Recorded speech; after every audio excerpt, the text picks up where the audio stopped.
Well, good morning, good afternoon, whichever time zone you're in. And what you should be seeing on my screen now is the model in Inventor. Did not want to take the time to draw this up in Inventor and the webcast, so I've already got basically a fluid bed here. That is what we're going to be using. And one of the things you'll notice when you're doing this in Plant 3D, one of the things that is very complicated is to have, as you can see, a situation where we have a nozzle coming right off the tangent point of that base portion of the fluid bed, and also we have some nozzles coming at an angle. And those are a couple of different things that are pretty difficult to do. You'll see I've got several nozzles at an angle on this particular one that are particularly difficult to do on the Plant 3D side. But as you can see in this model, I'm not sure how long it took to create this model from scratch, but it was something that was fairly simple to do on an Inventor side. So that's why I decided to use this particular vessel as our example today. On the Inventor side, there's a few things you have to prep before you transfer this over to Plant 3D. One of the things you want to make sure of is that you are using the same exact unit system that is being used on Plant. So I've got a Plant 3D model that's going to be using the Imperial. If I come over here to Tools and Document Settings and the units here, you can see that I'm also using Imperial inches and feet and inches here on the Inventor side. You want those to match up, or that can cause you some issues with the difference in sizing and everything. So you want to make sure you've got your units are compatible both in Inventor and on Plant 3D. Now, in addition, on this particular incinerator that we've got here, I have some internals, because usually on the Plant 3D side, you're only going to be showing the basic body of a tank or whatever you're creating over there, any type of vessels. You're not really concerned as much with the internals, but yet if I come over here and look on the Inventor side where I'm creating something that's going to be more prepared for fabrication, you can see in this particular sense I've got internals. I've got this base plate down here inside with a bunch of nozzles on it. That is something I do not want to transfer over to Plant 3D, because even though it will come over and you can see it if you went to a wireframe as I just did, it's going to just bog your model down. And so basically that's something I don't want to show or create when I do my transfer. So I'm going to turn those off. It's a burner plate down here. We're going to suppress that. Then I'm going to take the nozzles that I have here over in my assembly view, and I'm going to suppress those also.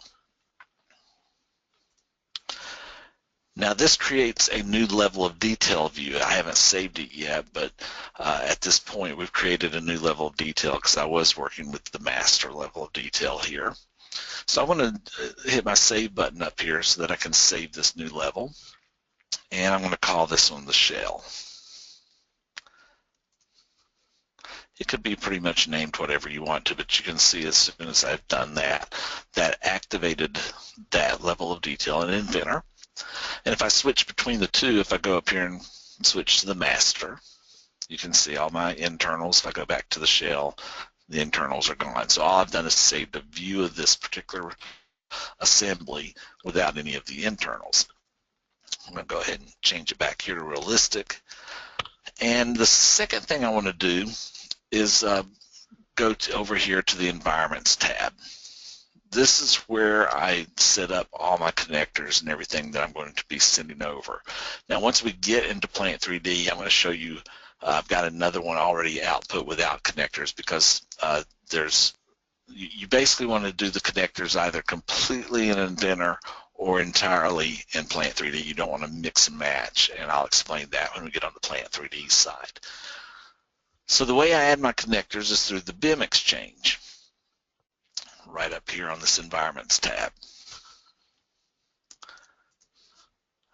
Once I've come into the BIM Exchange, you can see here all my connectors have shown up because I've already placed them on all the nozzles except for one.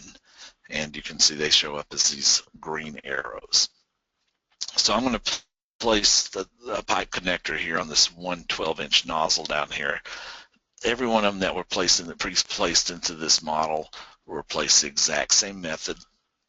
So I'm not doing any smoke and mirrors here, but they all work the same way. So you come up here to pipe connector, up on the ribbon, and that'll open up this dialog box right here. Now you have the choice of the shape. The connector can either be circular or undefined. In this case, it is going to be circular. And the first thing I want to do is, with this arrow selected right here in the very upper left of my pipe connector dialog box, I'm going to zoom in a little bit where I can see it, and I'm going to select the outside diameter of that pipe, the edge here. So I'm going to pick that one. That pulled in the diameter, which is the OD of that pipe being 12 3/4 of an inch. But my nominal diameter, I want it to be just 12 inches so that it matches everything over in the Plant 3D side, because it works off of nominal diameters. Set a system type for your connector. There's some out of the box in Inventor already here for domestic cold water, fire protection, things like that. In this particular case, it's going to be set to other. Over here is your different values. The main one that matters here is my connection type, because if I have my connection type set to brazed here, then on the Plant 3D side, my connector will be a brazed connection. In this case, I want it to be a flange connection. So I'm going to select down here, and as you can see, I have all the different ones, butt weld, glued, pretty much everything you can think of. But we're going to set it to flange. And as far as the connector goes on the Inventor side, that's pretty much it. Well, one other thing, if you notice my green arrow down here is pointing into the pipe. This connector needs to be pointing the direction the pipe is going to run from. So I'm going to flip it with this little tool right here to where it's going out from the pipe, and that's the direction my pipe will be able to be created from this connector on the Plant 3D side. So we'll go ahead and select OK. And as you can see, added that connector to the 12-inch. Now I have one connector here backwards, and that's on purpose, so I can show you what happens if it's flipped the wrong direction on the Plant 3D side. But everything else is set to the nominal diameters of the pipe. This is where a lot of people get confused, because they just stop here and do the export. But there's one extra step you really need to take before you take this to Plant 3D, and that's doing what's called a shrink wrap substitute right here. What the shrink wrap substitute does is it kind of takes your model down to where it's not quite as large. So if you're going to have multiple times of this particular item in your Plant 3D model where it's being used more than once, this will really help keep Plant 3 from bogging down with too much information. Part of what I'm going to get rid of with this substitute shrink wrap are the bolt holes. That's one of the things that we'll be dealing with here, and plus it just really makes your model a lot more efficient. So when I hit the substitute shrink wrap substitute, I'm going to call this one Plant 3D so that I recognize it when I'm looking at the files and stuff. Using the standard template, we'll select OK. So in this dialog box, this is telling it what exactly I want to shrink wrap. I've got several choices of styles here. I'm going to use the maintaining solid as a solid body. That automatically sets it to whole parts only. And the hole patching is where I'm going to get rid of those bolt holes and everything. I'm going to set it to all. If I was to set it to none, then every hole of that bolt hole would be a hole on the Plant 3D side. But also by doing it all here, it's also going to fill in my openings here at the actual flange opening also, which is pretty much what, if you ever looked at the nozzles on your Plant 3D side, they're just a solid. They don't show a hole. So let's set it to all. Real important that you do not take your work geometry or your sketches with you over to Plant 3D. That would, again, just bog your model down. So basically, this is basic settings we're going to do here. And the only thing is, if you wanted to see the holes, you could just set it to no. If you didn't, set it to all. At this point, we'll say OK. This question here is asking us if we wanted to calculate the mass properties. At this time, on the Plant 3D side, the mass properties really do not do us any value. So I'm going to go ahead and just say no. And it's created the level of detail. Now again, I like to come to this particular one and rename it myself. So I'm going to name the level of detail Plant 3D.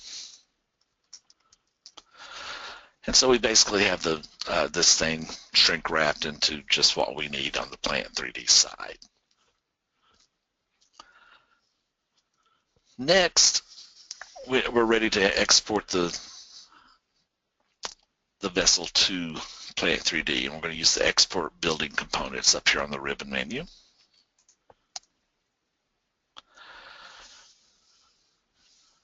I've already pre-filled this information in, but basically description here is equal to your long description, size, and family on the Plant 3D side. That's what will be transferred over there. Manufacturer will go to manufacturer, and model will go to your short description. Beyond that, the URL won't transfer, and there's several other model properties we could look here on the Inventor side, but pretty much most of this is just calculation and it's not going to transfer over. But these three are important because what you place here is what it's going to be showing on the Inventor, on the Plant 3D side, and it's not something you can change on the Plant 3D side. So you want to make sure you get this correct over here. Going to keep it the orientation with the view cube, make it automatic, and we'll go ahead and say OK. It's going to create an ADSK file. Now you can see I already have one created with a fluid bed with no connectors. That's the one we're going to use for transferring just the equipment over with no connectors on the Plant 3D side for when we get over there. And we'll ignore that and hit do not disturb. I apologize. I am on support today, so the support calls are coming through. We're going to save it just where I can find it there on my S drive.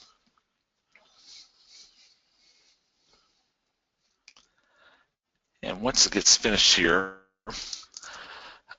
if you know everything's correct, you could just say no and go on. But I'm going to go ahead and look at the translation report so you can see what kind of information you're going to get out into that ADSK file. And you can see here it puts in some different information about the number of connections. I can see nothing failed, so I know everything was set up correctly. Everything that it went through, all the different views, there's where it put in that identity data. And then information about each connector, which shows me basically the radius and the flange, that all the different settings that were there when we created it.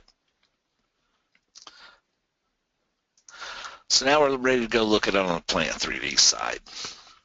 So here's Plant 3D. Simply put, right up here on your ribbon menu under Equipment is your Convert Inventor Equipment tool. I'm going to choose that. Choose the ADSK file that I just created, hit open.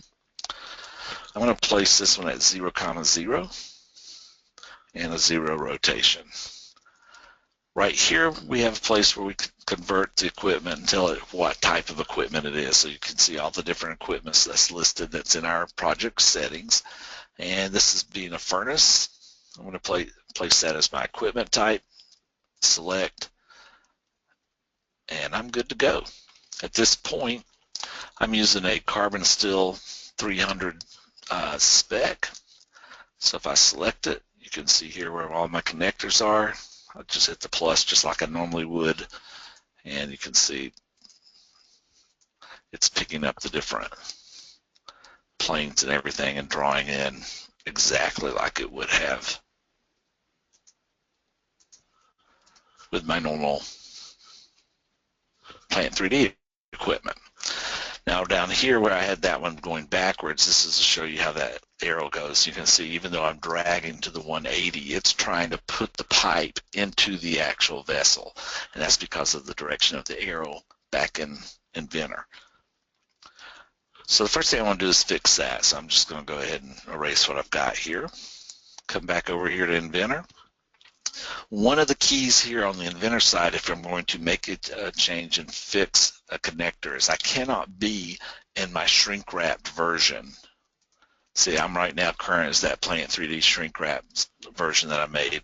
If I select this connector at that point and right click and go to Edit Connector, you can see the connector disappeared. I don't have any of the information. It's not something I can fix at this point. So I need to move to either the master or the shell level. I'm just going to go over here to the shell level.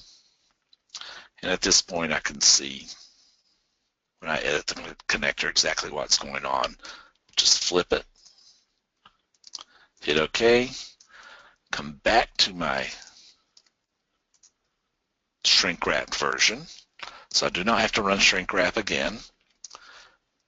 Export it exactly the same way I did before. And override it. This time, no need to view that translation report, so I'm just going to hit no. And back on the Plant 3D side, using the exact same one that I just overwrote. Back to a furnace. And now you can see this one is going to work in the right direction. So the direction of those arrows on the Inventor side for the connectors is pretty important in making sure that everything is going to work the way you want it to here. You can see here if I went to the front view, oh, first we'll go over here. It's picking up all the elbows and everything just like it normally would. And I can make any turns right off those angled there. And I did not have to define the angle. The angles were defined on the Inventor side, so when I placed the connector, it knew from the Inventor model exactly what angle to put those in. Makes it a lot easier to get those angled nozzles in there.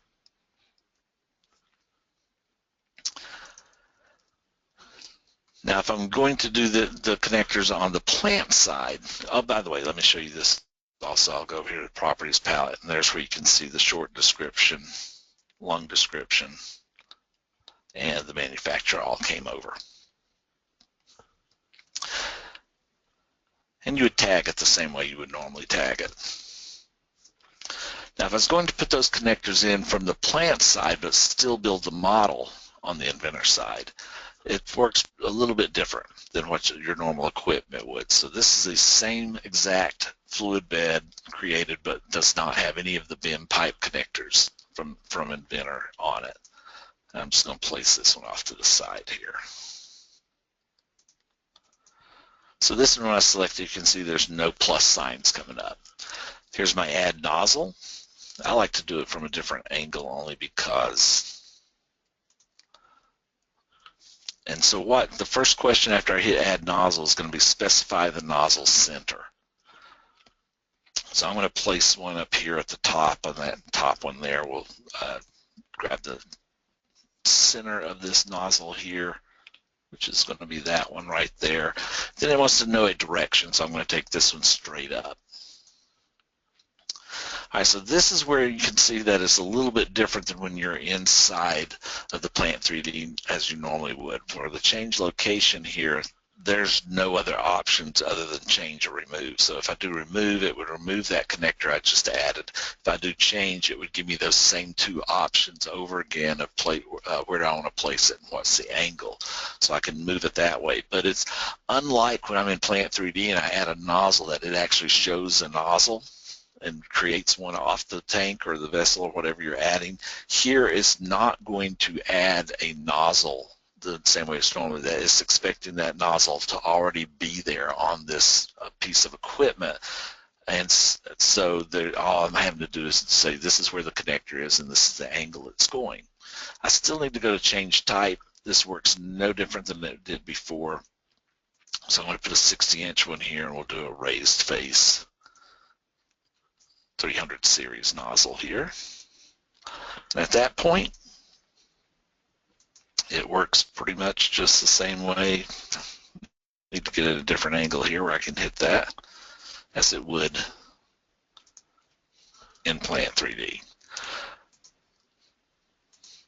Just showing you both of them working exactly the same. The difference is, while it would be fairly simple to add a nozzle here, the same way I have in the other one, that one would be fairly simple to do, just picking the center of that nozzle and coming straight off. It's going to be a little more difficult to add one of those angled ones. So we'll say this one's a 48-inch. In my opinion, it takes a little bit more time. It's a lot faster to add these things on the Inventor side. But when you get into these angled ones like this one, you're going to have to get in the right plane. You're going to have to get in the right user coordinate system. You're going to have to know your angles and things like that. So there's a lot more to just getting those nozzles correctly when they're coming off of an angle. When you're adding them on the plant side, where, as you saw on the Inventor side, it was just simply pick the pipe and place it. Where on this side, you're going to have a little more work to do on it. So that is the basic difference between when you work on it on both ways. There's one more thing I want to point out here. When you're working with the Inventor model here, if I was to use this add nozzle, this is why I said you need to make a choice of you're either going to add the connectors on the Inventor side or add them on the plant side. But once I start doing this add nozzle, and I'll go ahead and show you what will happen here, we'll do it. Well, I don't have any place really to add a nozzle, but I'll just go ahead and click it. At this point, and I'll just put one right here. At this point, what happened is it just broke all my nozzles from Inventor. Every single one of them that I've already had drawn in here, I'm just have to close through here to finish this out. Just got broken. And basically, we'll go ahead and put that one on there, and I'll just call it a 4-inch. And basically, as you can see, I've got leaks on every piece of every nozzle where I'd already pre-drawn, and I lost my bolts. Basically, what happens is when you edit this piece of equipment using the add nozzle, it basically wipes all the pressure class information out of the nozzles that are already there, and I would have to go to each nozzle now and fix it by adjusting the pressure class and reselecting these nozzles. I'm just going to hit do not show me this again. I'm going to have to reselect all these nozzles to be able to get them fixed again one at a time. So basically just adding a nozzle or editing a nozzle on the piece of equipment that came from Inventor with the connectors, just doing that on any nozzle on that piece of equipment will destroy the information from the connectors from Inventor. So you pretty much want to fix this, like I said, either on the Inventor side entirely or fix it on the Plant 3D side, one or the other. Lastly, there is not a method currently for updating a piece of equipment that is already existing.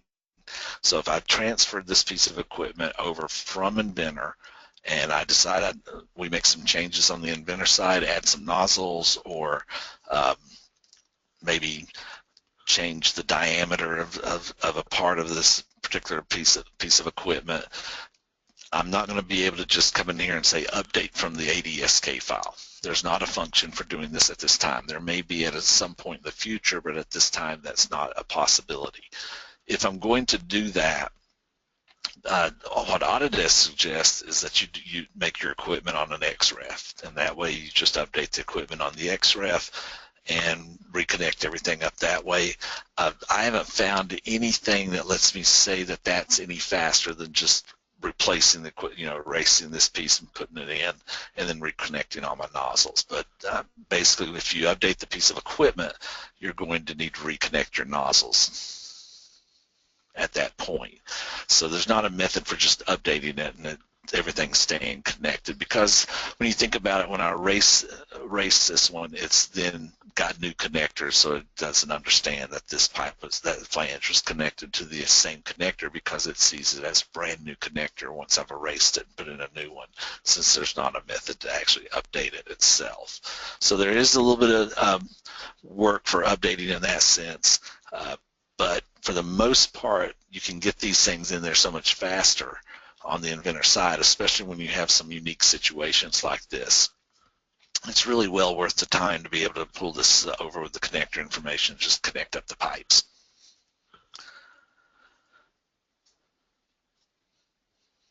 At this time, that's pretty much how you do it and the differences between the two. Are there any questions?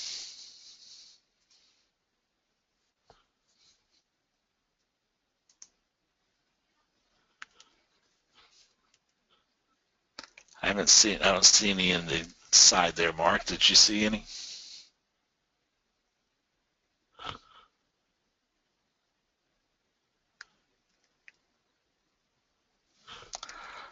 No, I have not seen any questions come in yet. Okay. We'll pause here for a few minutes to see if there's any other questions before we close out the webcast.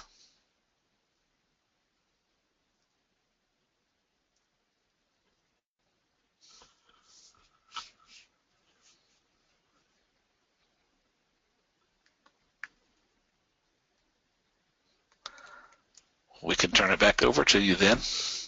Okay, we'll give it a couple more minutes, but while we're waiting, I'll do my close-up stuff. If you have any additional questions that you think of later, you can just simply reply to that confirmation or reminder email you received from GoToMeeting, and we can get those to Rick to answer. And we do ask that you fill out that survey as you leave, and it actually does look like a question just popped up, Rick, so.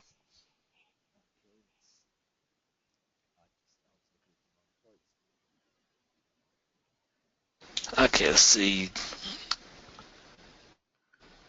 The question is kind of behind something else on my screen, Okay, so I can't see it. I can read it to you. It says, can you show how to create one angle nozzle in Inventor?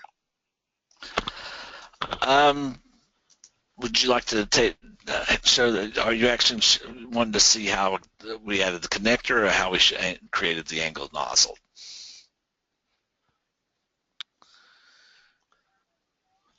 I'm going to assume the nozzle on the Inventor side. So let me do this for that. This particular model was originally created as far as everything with the nozzles and everything by Mark. He's a little bit more versed on Inventor than myself. So let me see, under attendees, I'm going to turn this one over to make him not the presenter. I'm going to give him keyboard and mouse control and let him go from there. So you should be able to run my keyboard and mouse now, Mark. Let me minimize this off my screen. All right. Looks like I have it there. Okay, so what I did for creating these is you just have to define your work planes, whether you have an axis or an edge of geometry that you're going to use to angle a work plane to locate the nozzle. So if we know where we're going to put it, is it going to be off of one of the origin planes? So we've got our... You may need to switch off of that shrink-wrapped version before you do this. I will.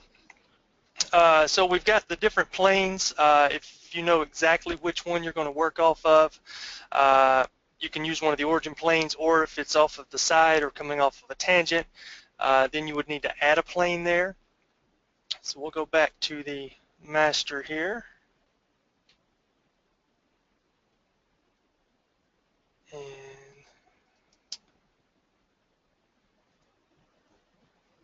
let me open this component here. So I created this as one component with multiple solids on the inside of it. And so let me open this base component up here. And then so you can see I've got a bunch of different planes, several planes added in here.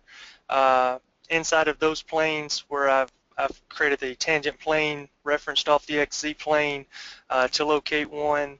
I've got a work plane 2 off the YZ, and then work plane 3 added off of it to locate where those are.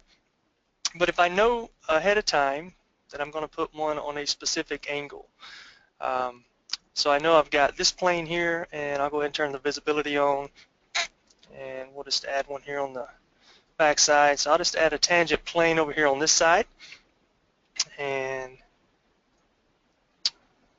let's see here. We can give us a plane. let's come off the bottom, and then we'll come up, say 225 inches there. Up the wrong way. There we go. We'll come up 225 here, and then let's put a plane off of that one and off of my z-axis here at, say, 30 degrees this way. And so if I know the angle I'm wanting to come in, I can put that one in there at 30, and then I can use the other planes to locate along the side where I want to put this, or even if it's just a simple offset from one of those edges there, we can put those in. There's different filters for adding the different planes. You've got different options. If you haven't used the work plane command enough to do it with the straight command, you can filter this out for, I want it to be tangent to a surface and through an edge. And so you can select a surface you want to put it on, an edge and a tangent and whatnot. Or you can even come in and put in a sketch and rotate the sketch along the angle line. So there's different ways to put those planes in there and to locate those where they would need to go. Let me get a plane here and there. And so that's got me there. Yeah, let's just come right there. So we'll put one right here, and we'll draw this one coming back up at it since all the others were coming down. And so let me come off this face here with,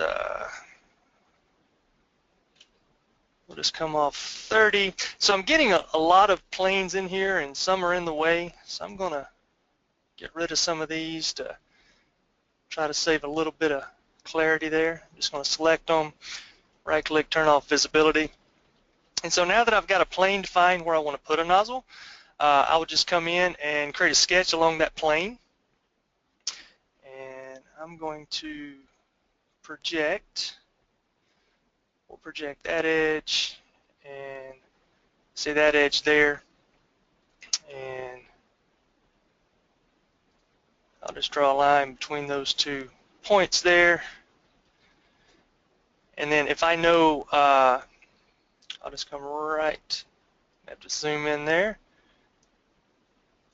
Come right in there, and so we'll just make this a 6.5 inch circle here. And we'll just leave it as a boss for now. So we've got this drawn in right there, that little circle as I've drawn in, and then I just want to extrude this back. And so what am I extruding? I'm going to extrude my shape right here, and I want it to go back to the pipe here, or the vessel that I'm working with, so I can just go to next. And what that will do, let me square this up a little bit, right here along this edge, is it will go ahead and build in the tangents all the way around. So it will go back to that face, and it will drop that in.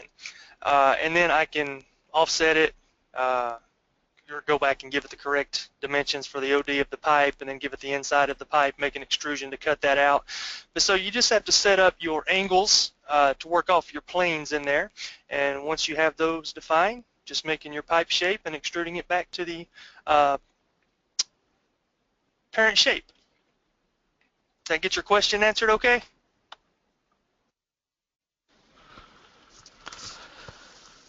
And then from there we place the flanges from the content center onto the piece of pipe.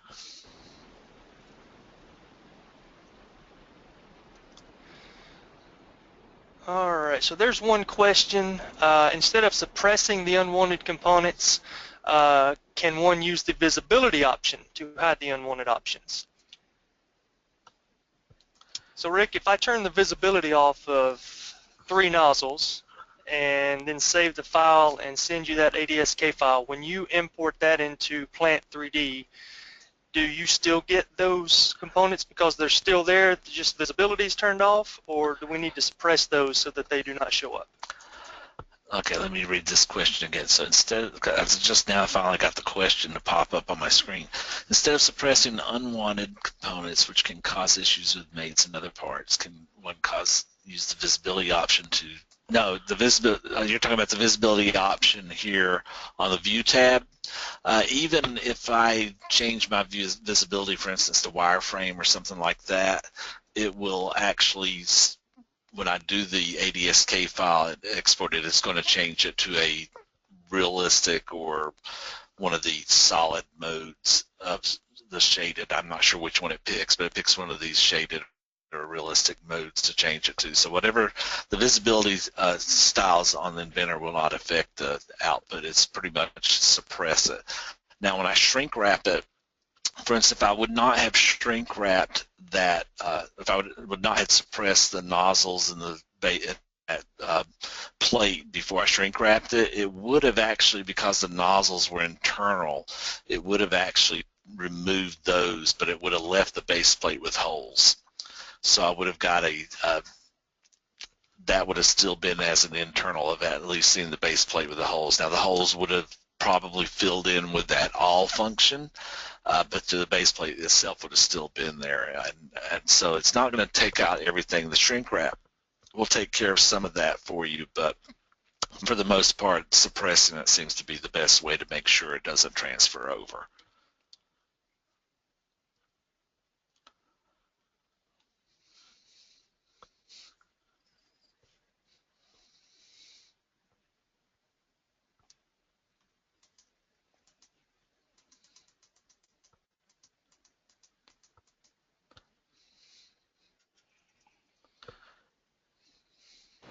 All right, I don't see any more questions there.